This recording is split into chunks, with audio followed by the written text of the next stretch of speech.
the various trees and graphs, and then we talked a bit about the use of incidence matrix.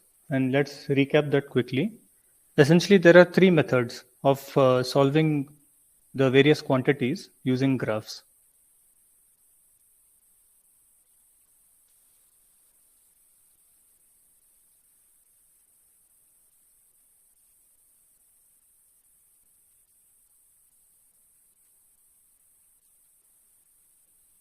Okay, the first is the incidence matrix method.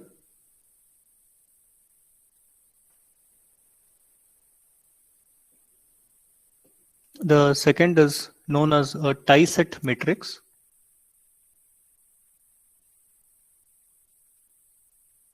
And the third is a cut set matrix.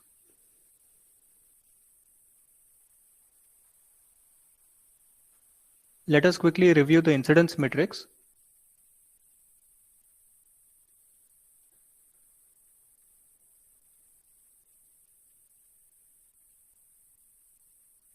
If we take a very simple example of a graph where we have 4 nodes, just a square graph.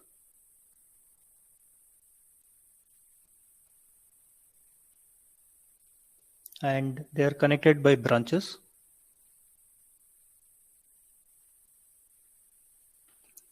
So can you tell me what is the various quantities of interest here? So what are the number of nodes, number of branches? What is the size of the tree? What are the number of chords? I'm just giving some reference directions. 1, 2, 3, 4. Okay. So my branches are 1, 2, 3, 4. 4 branches, 4 nodes. This is a connected graph. That means all the nodes are connected. And it's a single graph, of course. And if I were to say make a tree out of it, then I could choose some tree, right? Maybe like 1, 2, I mean the nodes A, B, C, D would be connected by the branches either 1, 2, 3 or 2, 3, 4 or 3, 4, 1. All of these would be trees. And then the leftover branch would be a chord. So if I want to write the incidence matrix for this, we have done this exercise before, so we can just move quickly on this. This is more like a recap. Then what do I need to do for the incidence matrix?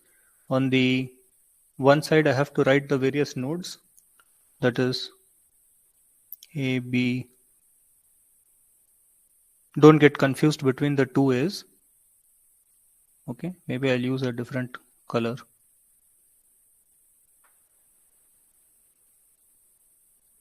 This A is different. That's the incidence matrix. This is just the nodes A, B, C, D.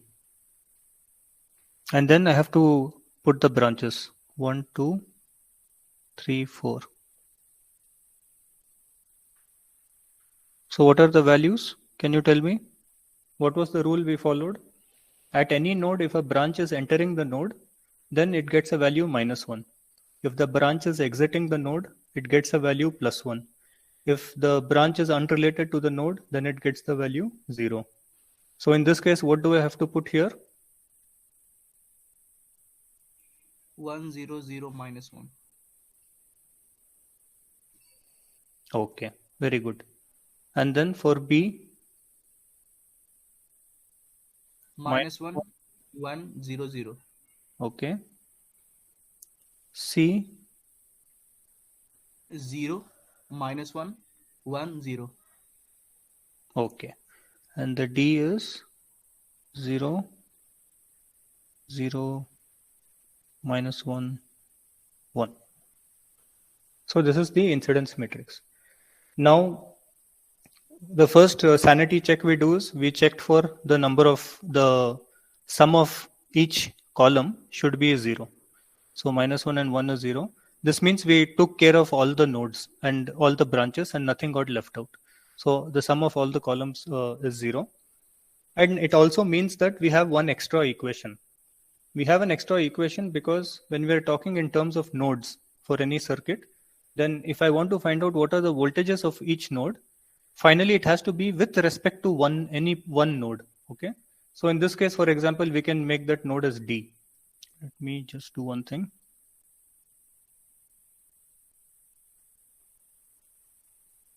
Okay. So that reference node is called a datum. Okay, this is the terminology used. Datum means that node has been considered as a reference node. And now we want to find out what are the various quantities. We want to find out the node to datum voltages. That means what is the value of each of these voltages, VA, VB, VC. What are those values? And then I want to find out what are the values of the currents. So these are the various unknowns in the equation, in the network. So what we have shown is that if I were to take the reduced incidence matrix, which I then call as AA, that means I only have the first three. Okay, by choice, I've just taken D to be the reference. I would have taken C node also to be reference, or B also could be the datum node. Doesn't matter. We have done this. So now my matrix is 1 0 0 minus 1 minus 1 1 0 0 and 0 minus 1 1 0. So this is my reduced incidence matrix.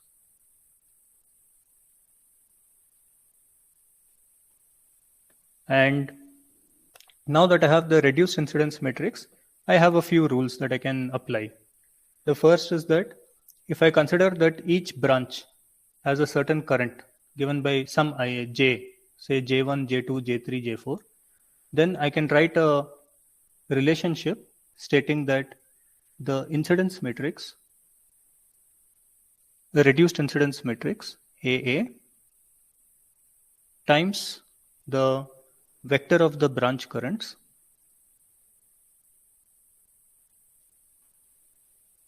this is equal to 0.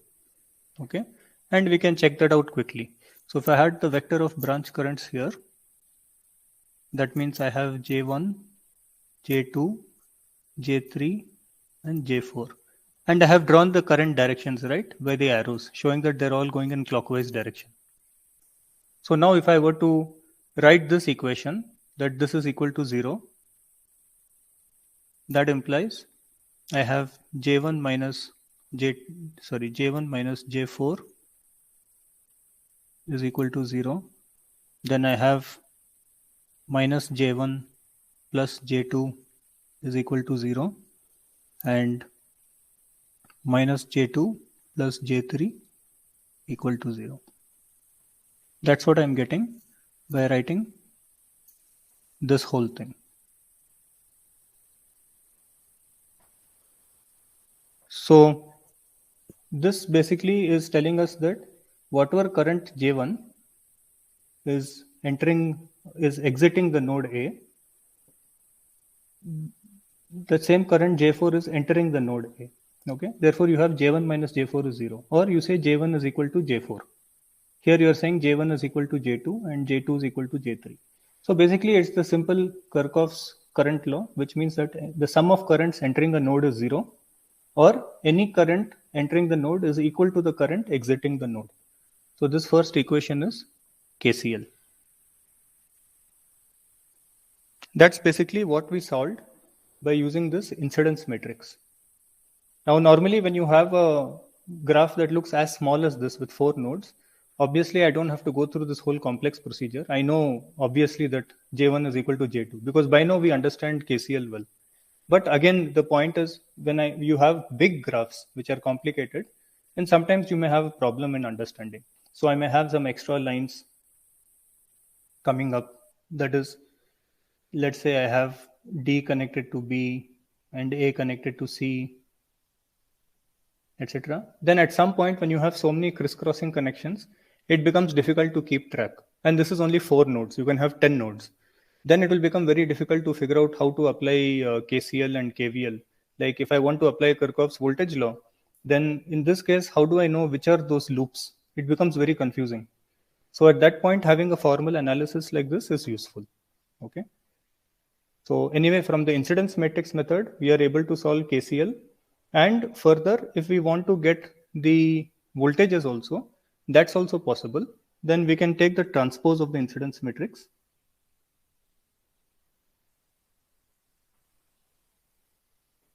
And if we have a vector of the node to datum voltages,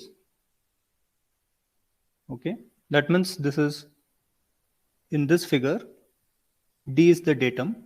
So the node to datum voltages are EA, EB, and EC. Okay, I'll write it down here.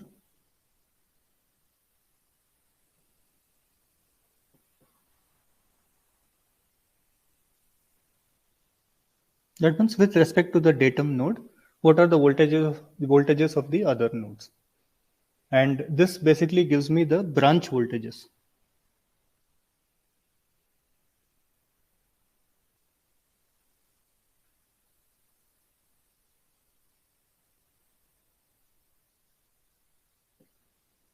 Okay, so what that means is a node to datum voltage is the voltage of each node with respect to ground.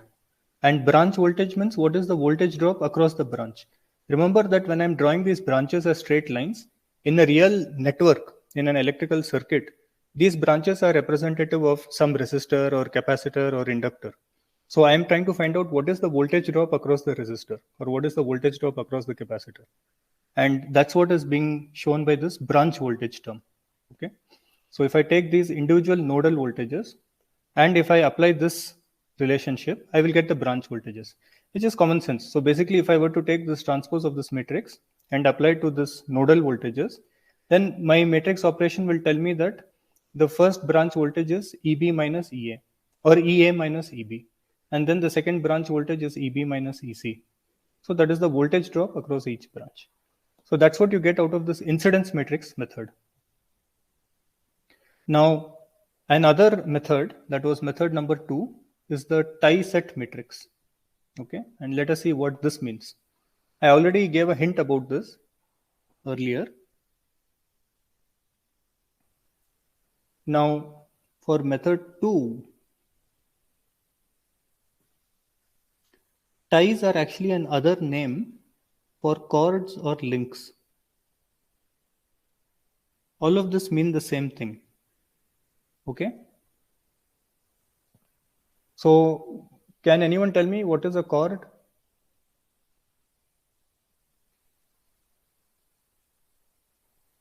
Core tree.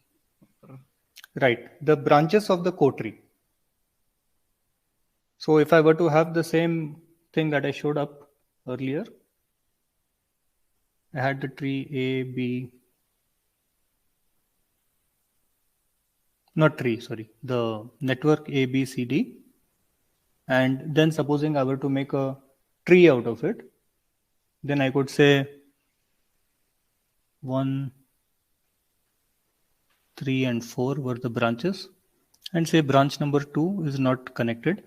I've put in dotted line. So 1, 4, 3 form the tree.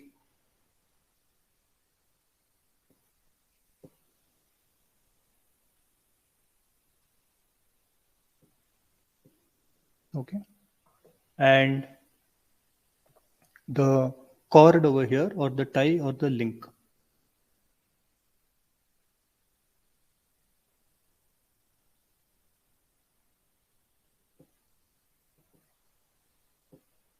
I have no idea why they came up with 3 names for the same thing, but for whatever reason, just be aware in case you read some textbooks. Sometimes they use link, sometimes cord, sometimes this tie. Okay. So here in this, it is number 2.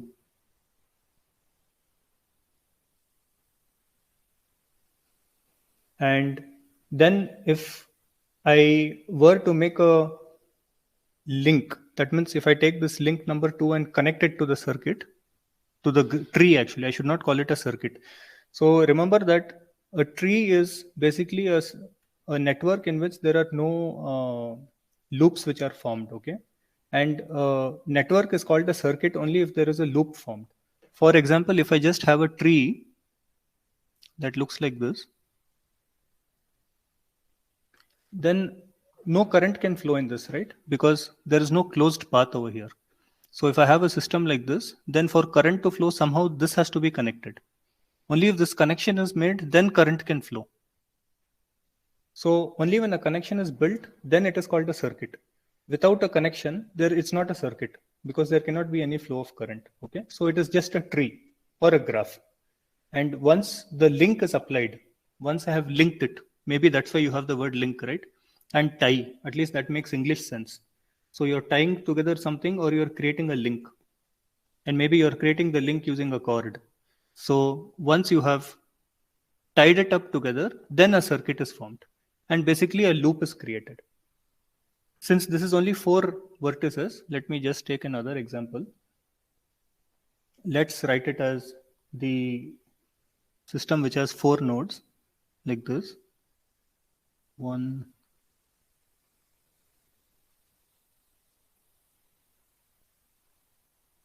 there are 4 nodes here. Now we will have different connections.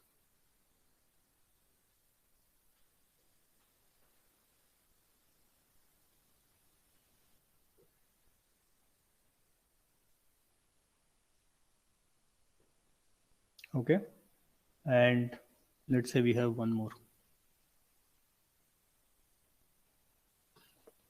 So I have directly written the node numbers inside the circles. So there are 4 nodes over here.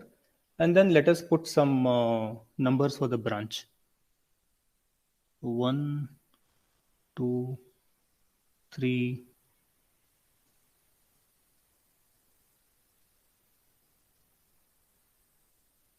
Okay. And this is a undirected graph. Now, if I want to make it a directed graph, then I have to start putting some reference directions. So let's say there is something going out here.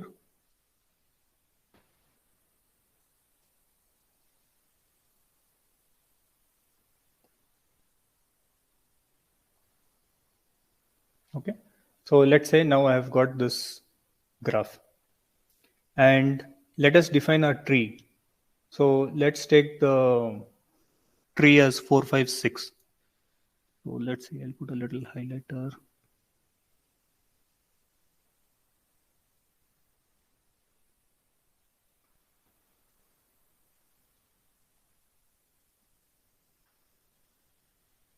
So this highlighted region is the tree.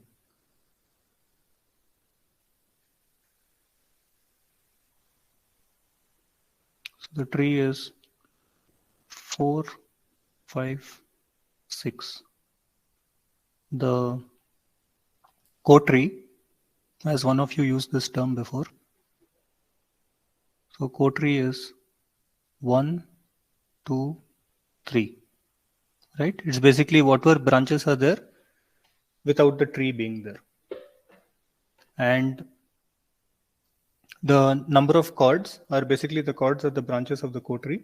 So you have number of cords or ties is equal to 3. How did you get that?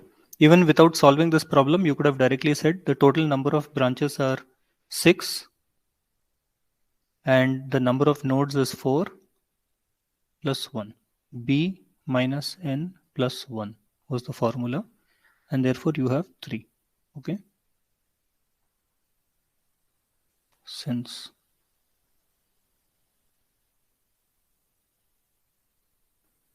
anyway, this is kind of just a revision so that you remember what's going on. Otherwise, this will all look like very new to you. So we have 3 chords, and using the formula b minus n plus 1, and that you physically drew and found out. So I'm just choosing my tree as 4, 5, 6, and my chords are 1, 2, 3. Now you can see that once I have created a tree, so the tree is 4, 5, 6, and the tree is basically not a circuit because no current can flow in the system, right? There is no connecting path. It's just loose ends. So the moment I put one cord into the system or a link into the system, then I'm tying up this one loop. Okay, supposing I put number 1 into the system, then now I've connected 1, 4, 6 in terms of the branches or node numbers 1, 2, and 4. So now I have created a loop and now current can flow. Similarly, if I were to put link number 3, then I have created another loop. And if I put link number 2, then I've created a third loop. So now you can see where it is heading. Every time I include a cord into the system, I have created one closed loop. Okay. And you know the property of a closed loop. The property of closed loop is the sum of voltages across the loop is 0. So every chord is basically a connection to Kirchhoff's voltage law.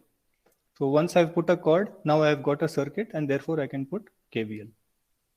So now I will write a matrix, and we'll call this matrix as B, and this is called the tie-set matrix.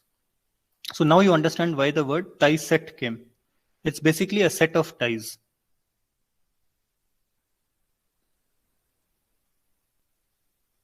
Okay, tie means tying up something together.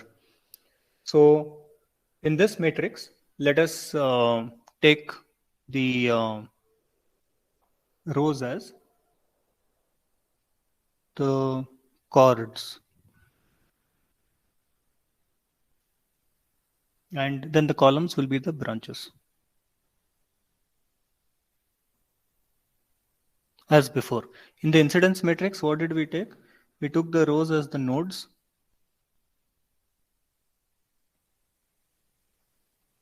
and we took the columns as the branches. So same way, here we are taking the chords and branches. So the chords that we have are 1, 2, and 3. You can also consider these as loops. Okay, so you can also call them as loops, because each time you form a chord, you form a loop. Let's find a third color. So now that I've created a chord, if I inserted the chord, I created a loop. And when I draw this loop, usually by convention, what I do is I draw the direction of the loop as the direction of the chord. So here, the direction of in the uppercase in this block, the chord over here is number 2. Therefore, the loop I'm drawing as that direction.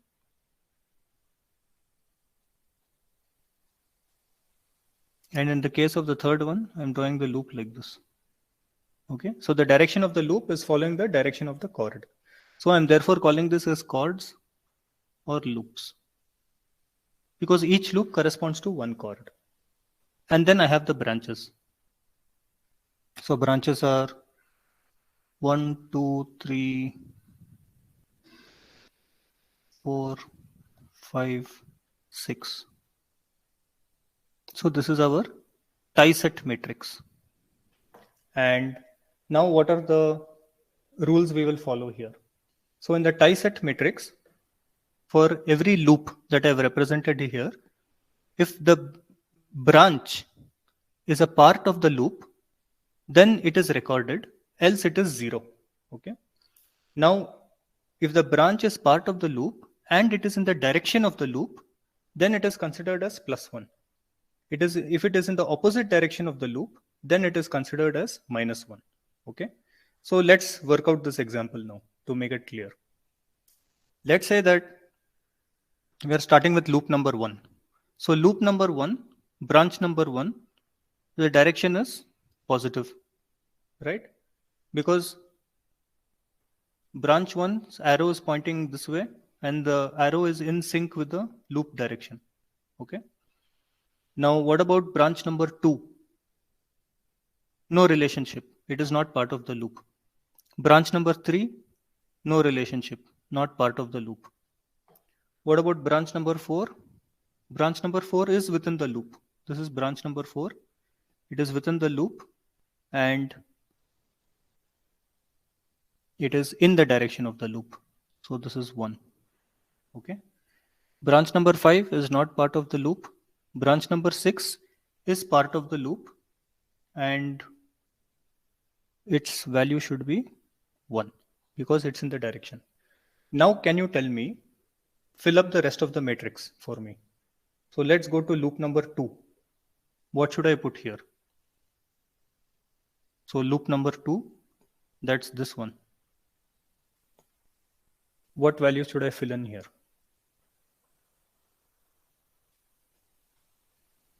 0. 0 for the first one. 1. 1. 0. 0. -1. Very good. 5 तो 1 1 हाँ 6 0 0. Good. So now you get the idea. So then for the third loop, basically I have 1 as 0, 2 as 0, and 3 as 1. Okay. And then when I go to 4, basically it is not connected. 5 is connected and in the same direction. 6 is also in the same direction. Now there is something interesting also you can notice here.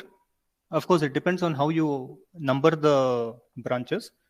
But if you notice, one interesting property is I have identity matrix here.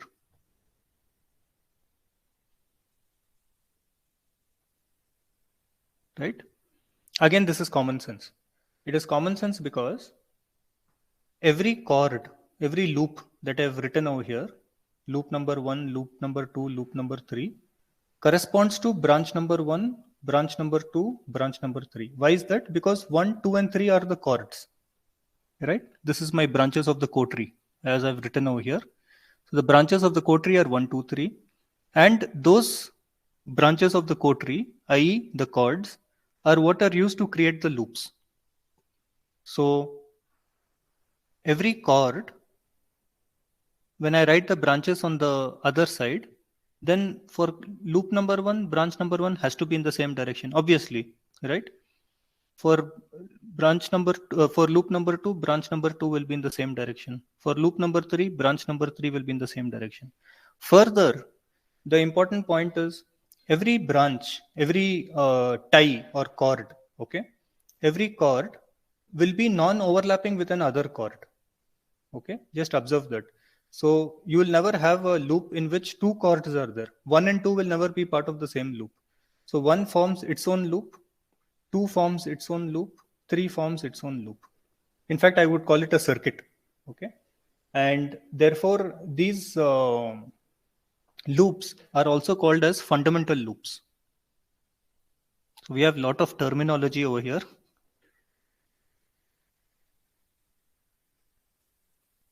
They are called fundamental loops.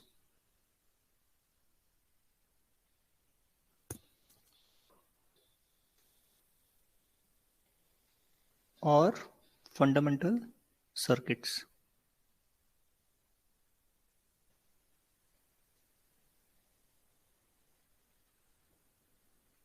Because they always comprise of one chord or tie plus branches. Okay. The chord is also a branch only, but it's a subset. The chord is a special branch, whereas branches are all the other branches. That's what is meant over here. So branches of the tree. Let me call it as branches of. Okay, let's make that clearer. We had another term for it. It was twigs. Remember? The branches of the tree were called twigs. And the chords are the branches of the chord tree. So fundamental loops or circuits means I always take one chord and some number of twigs to form a minimum enclosed loop. So coming back to the tie set matrix, now you can understand. Every loop is formed using one chord, and that chord is also recorded here. So this first part will always be an identity matrix. Now here it is conveniently identity matrix because I labeled it as 1, 2, and 3 in sequence. Supposing I had labeled this as 1, and this as 2, and then 3, then 4, 5, 6. Supposing I had renumbered it, then I wouldn't find this nice identity matrix formulation. But at least if, so maybe one of the useful things is in future, if you have a graph, then always see if I can form a tree, and then you start numbering on the basis of the chords. So first number the chords 1, 2, 3, and then number the remaining twigs. So that way you can have a clear segregation. You can see that there is an identity matrix here. And then the remaining things, of course, are the contributions of the various twigs to the loop. Okay. So using this tie set matrix, you can again see some properties because I said that the number of rows is equal to the number of chords.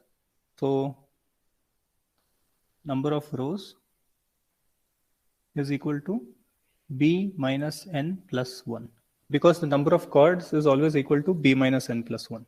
Okay. And the number of columns is equal to number of branches.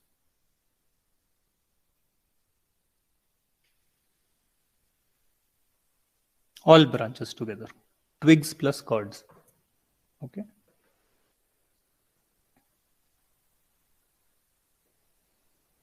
Now the property of this tie-set matrix, we already know. What is tie-set matrix supposed to do? It is supposed to give us KVL, because then every time I create a loop, I'm able to say that the sum of voltages across the loop is 0. So the property will be that if I were to take this tie-set matrix, let's call it some matrix B, then I can write that B times the voltages, because KVL means I'm taking the sum of the branch voltages, right? So the voltage 1 plus 4 plus 6 branch voltages will be equal to 0. Sum of voltages across a loop is 0. So B times the matrix B times the vector V. This is equal to 0, and this is Kirchhoff's voltage law. Is this clear to everybody? Any doubts so far?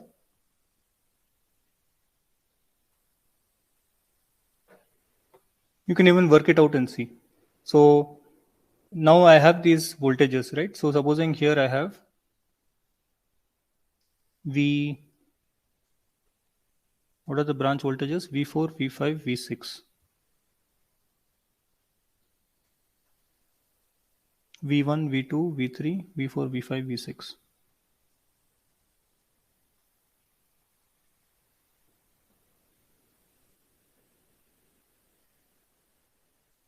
These are all branch voltages. So if I were to take the first row and multiply with this column vector, then what will be the equation I get?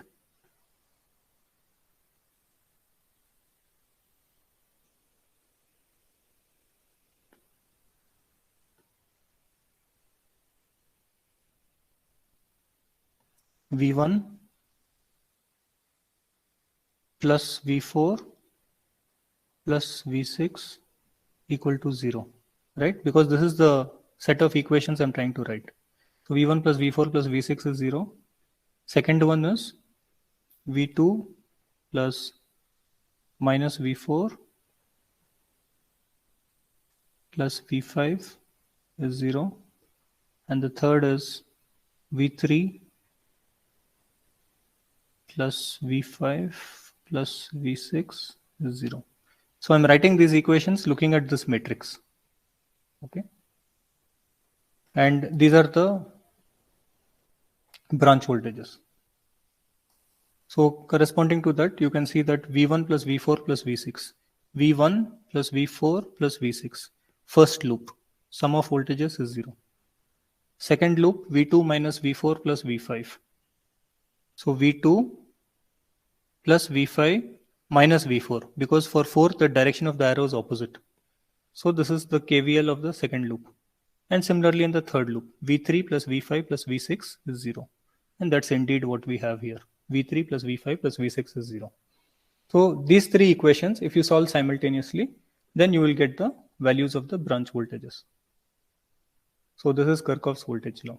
And similarly in the other case, you saw with incidence matrix, I could take the A transpose times the node to datum voltages and get something out of it.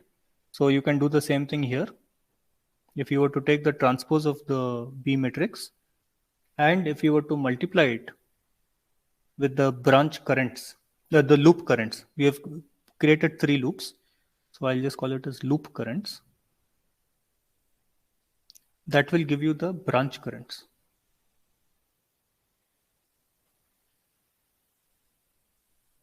Okay. That means what you will get is a set of equations which look like the I4, for example, I mean the branch current 4 is equal to loop current 1 minus loop current 2. That will be equal to branch current 4. So that kind of relationships you get out of this. So this is called the tie-set matrix method.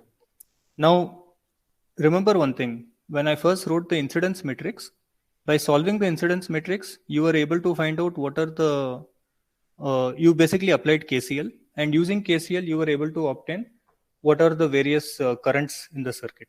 And using the currents in the circuit, you can find out what are the voltages. Okay. That means, I have a network, some network. I have drawn it like this, but in reality, these elements are some resistor, some other resistor, some capacitor, etc. Okay, and some voltage source.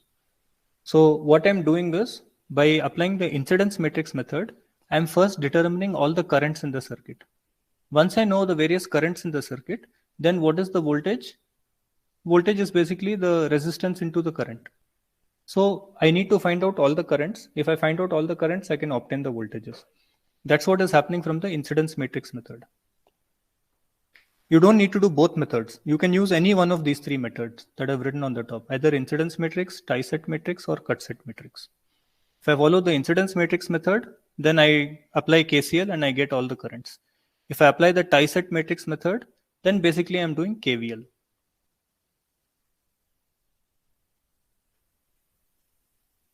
Okay. Then one last method is there, which is called the, what did I write on top? Cut-set matrix method. Okay. Excuse me, sir.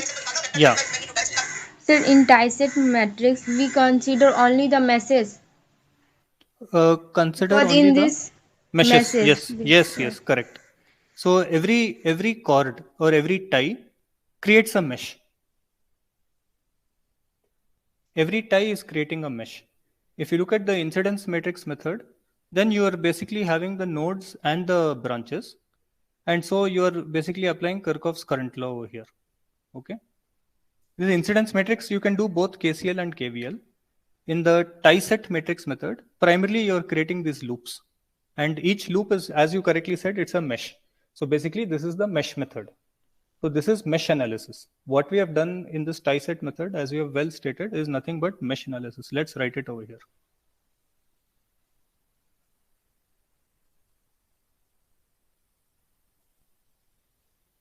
So what we consider as mesh analysis, that has its formal background in network theory using this tie-set method.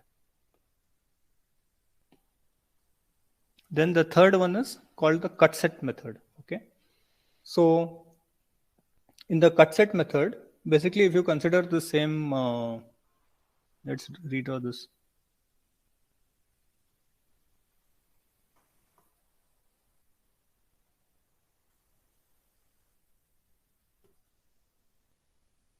Okay. We again have the same thing. And in this case, first of all, when we use the word cut set, we should understand what that means, that terminology. Okay. So what is a cut set? To get what is a cut set, let's first define what is the rank. So rank of a graph which has n nodes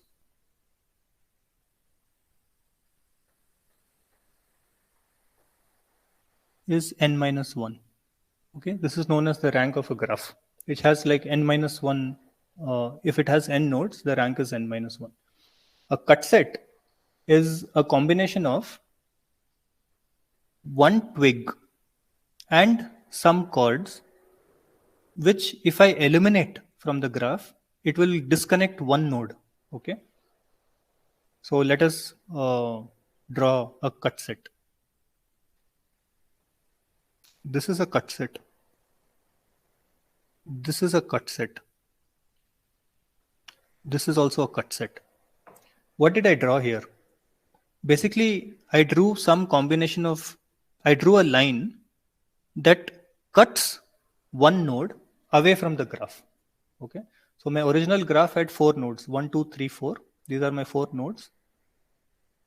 And if I draw this blue line, then I'm able to cut node number 1 away from the graph. If I draw this line, then I'm able to cut node 3 away from the graph. If I draw this line, then I'm able to cut node 4 away from the graph. Okay. If I could also draw a circle over here, to try to cut node 2 away from the graph. But the definition, so let's go one by one.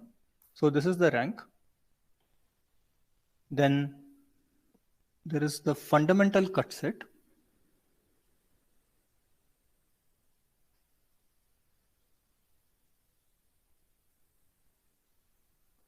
That means it is any one twig plus some chords, which, if eliminated,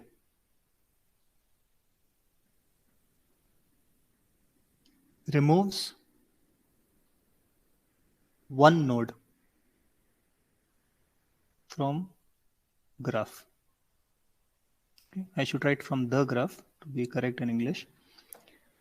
Or, in other words, instead of saying I remove the one node from the graph, I'll say or reduces the rank by 1. Okay, so that's why I defined what is rank to you, because if you go and read in any standard definition, then they will tell you that a fundamental cut set is those set of branches which reduces the rank of the graph by 1. Now you wouldn't know what that means. So this is what it actually means. It means that a fundamental cut set will always contain some set of branches which, if I eliminate from the graph, then that one node will become isolated. Okay, and if the node is isolated, it means the rank is reduced, because if I have n nodes, the rank is n minus 1. If I have n minus 1 nodes, then the rank becomes n minus 2. So the rank is always 1 less than the number of nodes. So if I'm reducing the rank by 1, it means I'm removing one node from the graph. Fine. So that's the cut set. So what are the cut sets here? Sir, can we write this, this statement in mathematical form? For example, say G is a graph with vertices V and edges E. Yeah. I'm not very comfortable with set theory immediately, but if you know, can you write it and share it? I will have to look at it. I Okay. also don't remember. Yeah. Okay. So basically, what are the fundamental cut sets here? The fundamental cut sets are 1, 4, 2, then 2, 5, 3, and 1, 6, 3. So these are my fundamental cut sets. Okay. And I showed you earlier when I talked about the fundamental loops, I called fundamental loop. Fundamental loop means one chord plus some twigs. Okay. So fundamental loop means I took some chord. I have 3 chords, right? 1, 2, and 3. If I take 1, 2, and 3, any one of those, and add some twigs, then I create a loop, which is the mesh analysis. Here is the reverse. There I took one chord plus some twigs. Here I'm taking one twig plus some chords. So now I'm actually getting a nodal analysis. Now you see. So basically this is like nodal analysis. And what is the nodal analysis? Kirchhoff's current law. Sum of currents entering a node is 0. That means along this line which I drew, which is cutting the node, if I calculate all the currents, current traversing here, here, and here, sum of those currents is 0. Current traversing here, here, and here, sum of currents is 0. Because this is nodal analysis, so you will directly get the KCL out of it. Okay. So let us draw the matrix for this.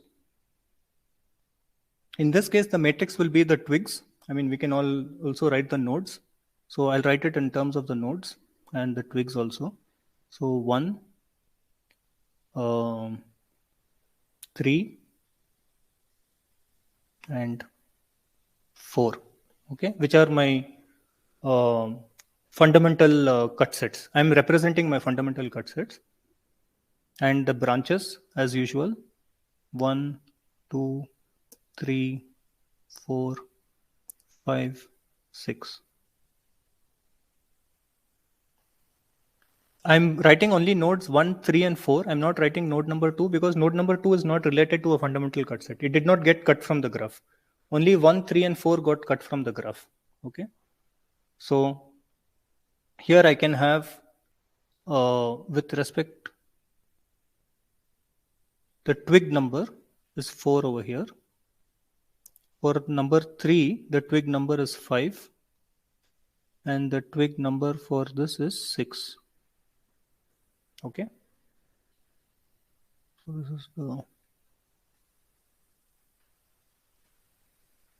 I'll call it as cut nodes. This cut nodes is my terminology, so don't memorize it. So basically I'm writing the twigs and then the branches. Now again I have to do the same thing. For each of these nodes or twigs, I write as nodes because just like incidence matrix, we are going to write over here. For every node, we are going to have the relationship that either the branch is coming into the node, out of the node, or it is unrelated to the node. If the branch is unrelated to the node, the value is 0. In the incidence matrix, we said that if the branch is entering the node, then we give the value -1. And if the branch is exiting the node, we give the value +1. Here, there is a slight difference. Here, you have to be careful that we are not following the convention, is the node entering or exiting? I mean, is the branch entering or exiting the node? We are following the convention that is the branch having the same direction as the twig or not? That's why I wrote these twigs over here on the side, okay? Because every fundamental cut set is determined by one twig, right? I wrote it is one twig plus some chords. So the basic component of a cut set is a twig. So when we consider directions here, it is with reference to the twigs. Fine. So let us write it down. Let's take an example. So let's go with number 1, node number 1. So with node number 1, I know that branches 3, 5, and 6 are unrelated. So let's put those zeros easily. So 3, 5, and 6 are unrelated, right? Because I know they have nothing to do with it. And with 4, the only things that matter are 1, 4, and 2. 4, of course, is in the same direction as 4. So that is 1, no doubt about it. And similarly, I have over here 5 and 6, right? So 5 will also be in the same direction as 5. So I can easily write 1 over here. 6 will have the same direction, so 1 over there. Also, I know that these are twigs. And again, there is no overlapping twigs. So again, I'll get some kind of an identity matrix here. Fine.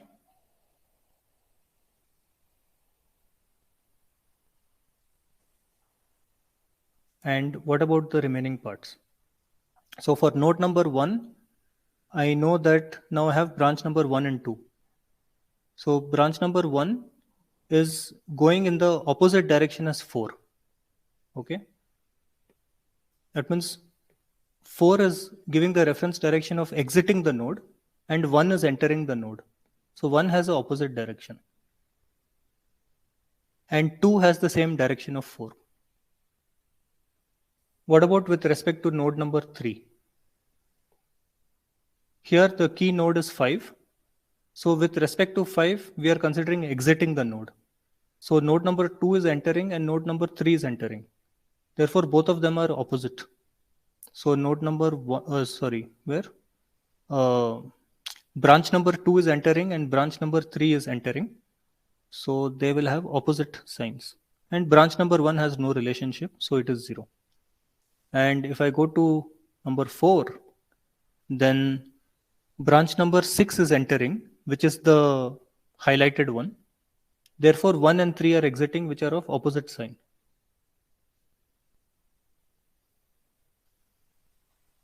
Okay.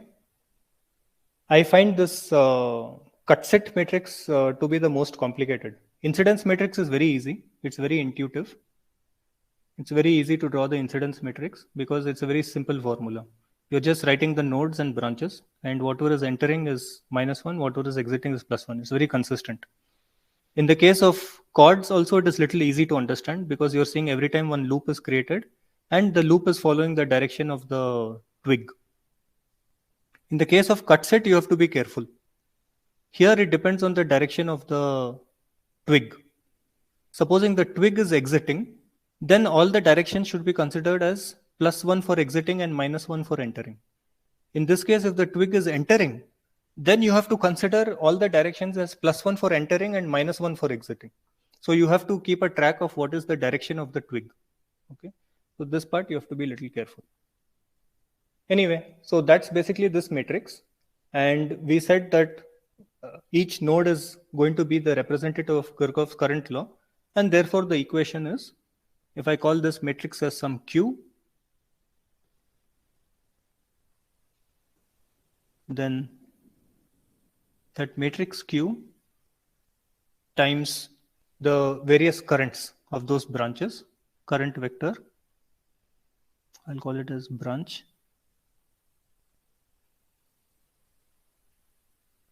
will be equal to 0, because we know that sum of currents entering a node is 0.